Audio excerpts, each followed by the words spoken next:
Hi everyone, तो इस video में बात करने वाले हैं सेक्शन 194C के बारे में। तो सेक्शन 194C क्या होता है, साथ ही साथ ये भी जानेंगे कि इसका रेट ऑफ टीडीएस क्या होता है, इस केस में कटता है।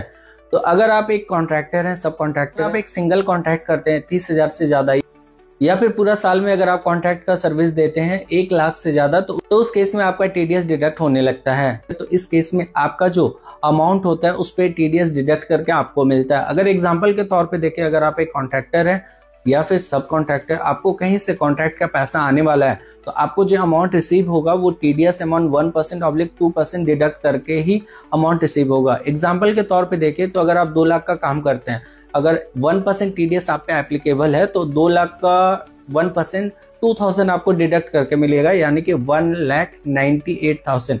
रिमेनिंग 2000 एज ए टीडीएस जो आपका डिडक्टर है वो डिडक्ट करेंगे और आपके पैन के बेसिस पे इनकम टैक्स पोर्टल में जमा करवा देंगे। टीडीएस का रेट अगर हम लोग बात करें तो अगर आप एक कॉन्ट्रैक्टर है, सब कॉन्ट्रैक्टर है, इंडिविजुअल एचयूएफ है, तो उस केस में आपका टीडीएस जो है 1% कटेगा। इसके अलावा अगर किसी भी तरह के अगर आप कॉन्ट्रैक्टर है, उस केस में आपका टीडीएस 2% के हिसाब से डिडक्ट होता है। क्योंकि ये जो टीडीएस डिडक्ट होता है आपके पैन के बेसिस पे जमा करवा दिया जाता है इनकम टैक्स पोर्टल पे, तो आप इसको 26AS में जाकर के चेक कर सकते हैं और जब आप अपना ITR फाइल करेंगे तो उसमें रिफंड भी क्लेम कर सकते हैं। जानकारी अच्छा लगा हो तो चैनल को सब्सक्राइब कर ले। Thank you very much.